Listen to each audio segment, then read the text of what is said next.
Came home from a trip to find out my brother sold my house. The plane touched down at the airport, and for the first time in what felt like forever, I breathed in deeply. It was a feeling I hadn't experienced in months, like a sense of homecoming. I had been gone for almost 3 months away for work, and the last few weeks had been a mix of constant meetings and hurried flights, all designed to make the most out of an opportunity one couldn't pass up.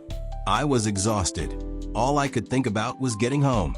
I had planned this moment for so long, getting back to my little house, my sanctuary, my corner of the world where everything was calm and predictable.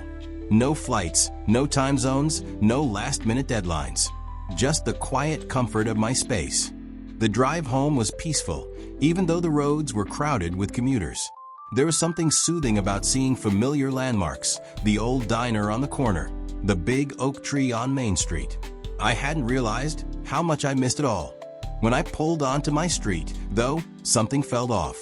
The first clue was the car parked in front of my house. It was unfamiliar. I slowed the car, turning the corner slowly to make sure I wasn't imagining things.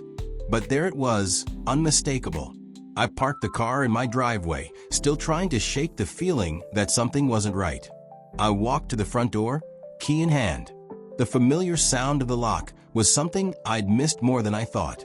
But as I twisted the key, I was hit with a sudden resistance. The door didn't open. I tried again. Nothing. I stood there for a moment, confused. Was it jammed? Maybe the lock had gotten stuck after all this time? But I'd left it in perfect condition when I left.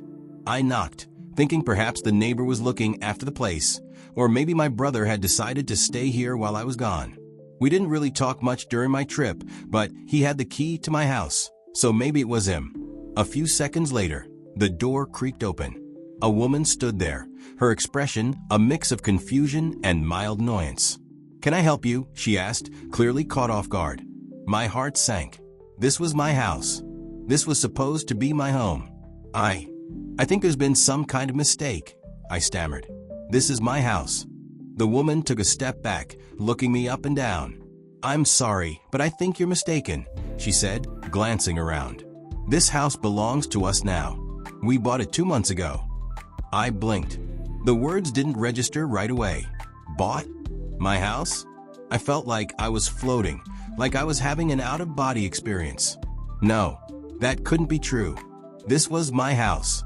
I'd left it in perfect condition, locked it up, made sure everything was good before I left for the trip. There was no way. "I'm not sure what's going on here, but this is my house," I said, more firmly this time. "I own it. Look," I pulled out my ID, showing her my address. "See? This is my address. This is my home." Her expression shifted, just slightly, to something I couldn't quite place. Was it pity? Suspicion? But she didn't step aside. This is awkward," she said, looking at me with a sympathetic but distant gaze. "I'm really sorry, but we've already gone through the whole buying process. We have paperwork. The house is legally ours now." I stood there frozen. The world felt like it was spinning. I tried to speak, but nothing came out at first. My mind was racing, trying to piece together what was happening. Was this some kind of scam? Was I being tricked? I stepped forward, pushing past the woman. I wasn't sure what I was doing. Maybe I just needed to see it for myself. My hands shook as I gripped the doorknob, tried to pull it open, but she stopped me. "I really think you should leave," she said gently, though there was an edge to her voice. "This is getting a little uncomfortable for everyone." I couldn't breathe. My throat felt tight and my vision blurred. There had to be some mistake. I had to fix this. I pulled my phone from my pocket and dialed my brother's number. He was the one who had the spare key. He would know what was going on. It rang and rang. No answer. I tried again. Nothing. Then I called our parents, hoping maybe they knew something. My mom picked up on the second ring. "Mom, what's going on?" I said, trying to keep my voice from breaking. "Someone's in my house. I don't know what's happening. Is this some kind of joke?" I could hear her voice tremble on the other end. "Honey, I don't know what to tell you. I thought your brother," she paused. "I thought he was going to help with that. He told me he'd taken care of everything while you were gone." My heart dropped. What do you mean? What did he take care of? I don't know, she said quietly. I thought he was just checking on the house for you, making sure it was okay. Mom, someone's living in my house. I don't know what's going on. I could hear her trying to figure out what was happening, but I was already running down the stairs, trying to get to the car as fast as I could. My mind was racing, filled with panic and disbelief. What was my brother involved in? What had he done? I didn't waste any time. I drove straight to my brother's apartment, praying that he would have some explanation. I couldn't understand what was happening. The idea of someone else owning my house felt impossible, but if my mom had been telling the truth, something had gone horribly wrong. I pulled up in front of his building and rushed to the door. My heart was pounding, my hands shaking as I knocked. I didn't wait for him to answer. I was too panicked. I just turned the handle and barged into his apartment. He was sitting on the couch, flipping through his phone. The second he saw me, he froze, his face going blank. Hey, what's going on? I asked, trying to keep my voice steady, but I could already feel the anxiety clawing at my chest. Where's my house? Why are there people living in it? He rubbed his eyes, sitting up slowly. I could see the unease in his face, like he wasn't prepared for this. What are you talking about? He asked, as if he had no idea. I stepped forward. I'm talking about my house. I came back today and found strangers living there. They told me they bought it. You were supposed to be watching over it, not selling it. He opened his mouth as if to speak, but didn't. His eyes darted around the room like he was looking for an escape.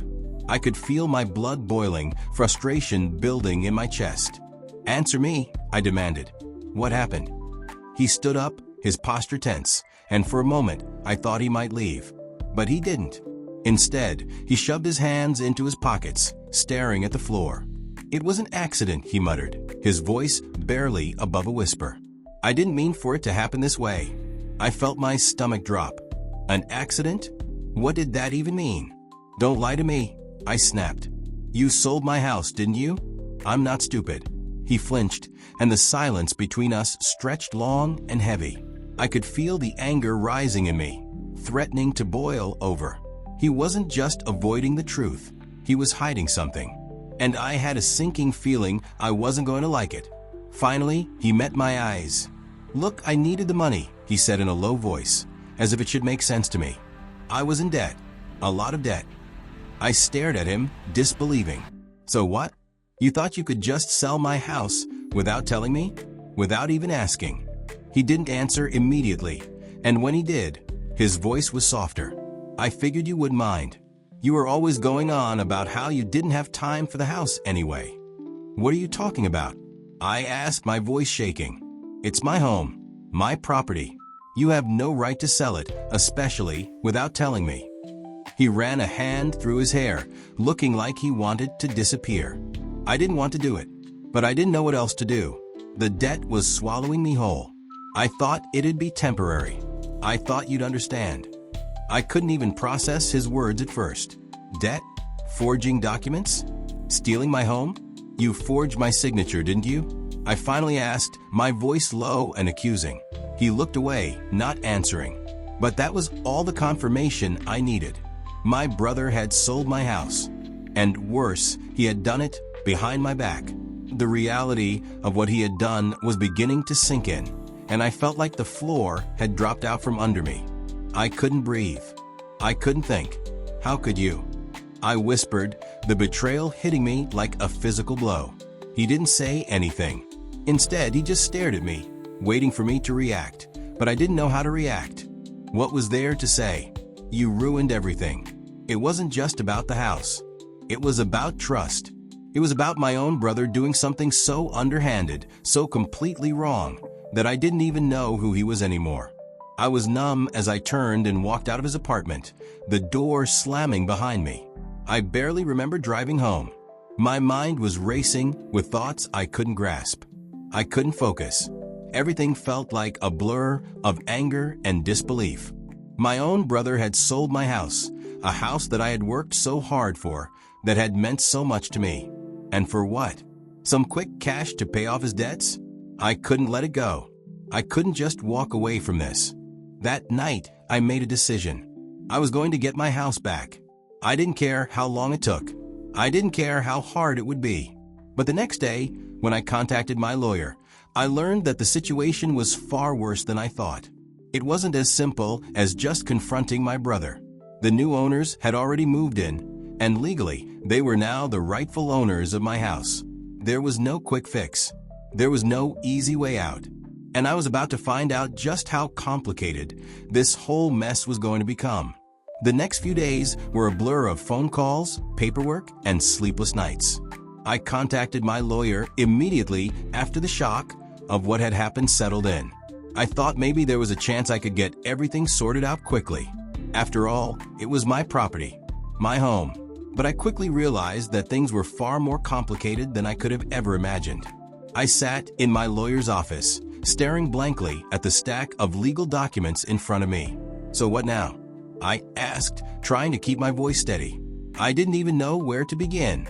My lawyer, a stern woman named Sandra, looked over the papers in front of her. Well, first things first, we need to prove that your brother's actions were fraudulent. If we can show that he forged your signature or otherwise misrepresented your intent to sell, then we can start the process of reversing the sale. I nodded, barely hearing her. The words barely made sense. I was so focused on the anger boiling inside me, on the betrayal, that it was hard to focus on the legal side of things. But Sandra's next words pulled me back to reality. Unfortunately, she continued, the buyers have already signed contracts, and they have moved in. They have legal ownership now. I blinked, trying to process. Wait, so what? You're telling me they're legally in my house? Yes, she said calmly, they are. And it gets worse. They could fight us in court and argue that they were victims in this too. It's not a simple case. The law will likely side with them, since they bought the house in good faith. My stomach turned. The anger I had been feeling for the last few days now mixed with a sense of complete helplessness. How could this be happening? I was the victim here. I was the one who had been wronged, yet the law was making it seem like I didn't have a chance. So what do I do now? I asked, my voice barely above a whisper. We'll gather evidence that your brother forged the paperwork, Sandra replied. But this could take months. And even then, it's not a guaranteed win. It's a long road ahead. And in the meantime, you have no legal right to remove the new owners. The weight of her words settled heavily on my shoulders. I thought back to the day I confronted my brother, how he'd acted like it wasn't a big deal. He didn't care about the consequences. He just needed the money. But he didn't care who he hurt in the process. I didn't know what to do next. My options were running out, and the idea of staying in limbo, waiting for a court ruling, was maddening. I had nowhere to go and no clear path forward. I decided to visit the house again the next day. I had to see the people who now lived there to understand just what I was up against. I didn't want to, but something inside me told me I needed to do this. When I arrived at the house, I took a deep breath before stepping out of my car. The driveway, once so familiar, now felt foreign. The car parked there was different from mine, and the front porch, which had once been quiet and serene, was now bustling with life. The sounds of children playing in the yard were louder than I remembered. I walked up to the door and knocked, trying to calm my racing heart. The woman who answered looked surprised to see me again. "Oh, it's you," she said, her voice hesitant. "Is everything okay?" "I just need to talk to you," I said, trying to sound more confident than I felt. She stepped aside to let me in. "I understand this is a tough situation. I want you to know we didn't mean to cause any trouble." I nodded, forcing a tight smile. She seemed sincere, but it didn't matter. They were in my house, and I couldn't just let this go. "I know you didn't mean to, but you've been lied to," I said, trying to keep my emotions in check. "My brother, he didn't have the right to sell this house. He forged my signature." The woman looked taken aback. "What? Are you serious?" "I'm afraid so," I replied. "And I'm doing everything I can to get it back. I just need you to understand that this is all a huge mistake. You're in my home, and I need to figure out a way to fix this." She seemed uncomfortable, but she nodded. "I can't imagine what you're going through, but we've already paid for this house. We've moved our family in. We've made it our home." I took a deep breath, trying not to sound desperate. "I get it. I do. But my brother sold it to you under false pretenses. This isn't just about me. You're caught up in this too. I don't know what will happen in the end, but I'll do whatever it takes to get my house back." There was a long pause as we both just stood there. She looked at me with sympathy, but I could see the fear in her eyes. She didn't know what to believe, and I didn't blame her. She had already moved her family into a place that she thought was hers. "I'll talk to my husband," she said quietly, "but I don't know what we can do." I nodded, my heart sinking as I left the house. The legal battle had officially begun, and it wasn't going to be easy. I spent the next few weeks in a blur of meetings, phone calls, and legal battles. It felt like every door I tried to open slammed shut. The new owners were holding tight to their claim, and my brother, as I found out, had already skipped town. He wasn't returning any of my calls or messages. The longer this dragged on, the more I realized how far I'd fallen into this nightmare. My house, my home, was out of my hands, and I wasn't sure how or when I'd get it back. I hadn't seen my brother in weeks. After our confrontation, he had disappeared. Calls went unanswered. Text messages were ignored. I knew he was avoiding me, but I couldn't figure out why. He was my family. He was supposed to be someone I could trust, yet he had turned his back on me in the worst way possible. I couldn't let it go, though. I needed answers. I needed closure, even if it meant confronting him one last time. I drove to our parents' house on a Saturday afternoon, knowing he might be there. It was the one place I hadn't checked. I wasn't sure if I was ready to face him again, but I had no choice. I knocked on the door, my heart hammering in my chest. My mom answered, her face lighting up at the sight of me. "Sweetheart, it's so good to see you." She wrapped me in a tight hug, and for a moment, I let myself feel the comfort of being home again. But that comfort was fleeting. I pulled away, trying to keep my emotions in check. "Mom, where's James?" I asked. "I need to talk to him." Her smile faltered, and I saw a flicker of hesitation in her eyes. "He's around back," she said quietly. "But I don't know if you should." "I don't care," I interrupted, the frustration bubbling up. "I need to talk to him. It's important." I didn't wait for her to respond. I walked past her and through the house to the backyard. And there he was, sitting on the old wooden bench by the garden, staring out at the horizon. He didn't even notice me approaching until I was right next to him. "James," I said, my voice tight. He flinched, like he had been expecting this, but wasn't ready. Slowly, he turned to face me. "What do you want?" he asked, his voice flat, lacking any emotion. I could barely look at him. My brother, the person I had grown up with, the one I trusted the most, had done the unthinkable. He had stolen my home. "I want answers," I said, keeping my voice steady. "I want to know why. Why would you do this to me? Why didn't you tell me?" He shrugged, looking away. "I didn't think you'd care." I blinked, stunned. "You didn't think I'd care? You sold my house, James. My home." "I was drowning in debt," he muttered, his voice tinged with frustration. "I didn't know what else to do. I didn't have anyone else to turn to. The money was right there. I figured it would be temporary, you know? Just a quick fix." A quick fix? Was he serious? I took a step back, trying to process his words, but they didn't make any sense. "How could you do that without even telling me?" He stared at the ground, his jaw tight. "I don't know. I was desperate. I thought if I just took care of it, it would all be fine. I didn't realize how bad it was until everything was already done. But it's my house, James." I felt my anger flare up again, but I kept my voice steady, trying to hold it together. "You don't get to make decisions about my life without me. You can't just sell my property, lie to me, and think it'll be okay." He didn't say anything for a long time.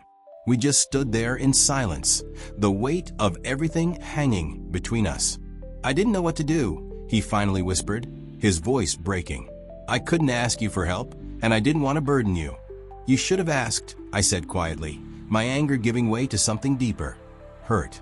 "We're family, James. You didn't trust me enough to ask. You didn't think about the consequences, not just for me, but for the people who bought the house, either." He finally looked me in the eye, his expression unreadable. "I know," he said softly. "I messed up. I wanted to scream. I wanted to tell him that he had ruined everything, that I would never forgive him. But something stopped me. Maybe it was the realization that, despite everything, he was still my brother. And no matter how badly he had messed up, he was still family. "Don't come to me again for help, James," I said, my voice breaking with finality. "You've made your bed, now lie in it. I'm done." I turned away from him and walked back to the house, my chest tight with emotion. I didn't want to be near him anymore. I didn't want to hear any more excuses or half-hearted apologies. I had to move on. I had to find a way to get my house back, even if it meant never speaking to him again. The weeks that followed were a blur of legal proceedings. My lawyer was relentless, but I knew the road ahead was long. I tried to stay hopeful, but the longer this dragged on, the more difficult it became to see a way out. The new owners, although sympathetic, were not going to just hand over the house. They had invested their savings into the property, and their lives were now intertwined with it. I couldn't fault them for that, but it didn't make it any easier. The court dates piled up. I spent hours poring over documents, preparing for battle. And still, the truth of it all felt like a weight I couldn't shake. I had already lost so much. My brother, my home, my sense of security. And yet, I kept fighting. Not because I thought it would fix everything, but because I refused to let someone take what was mine without a fight. Every day felt like a battle, but I wasn't about to let it consume me. I couldn't let it. One thing was certain. I wasn't going to give up until I got my house back, no matter what it took.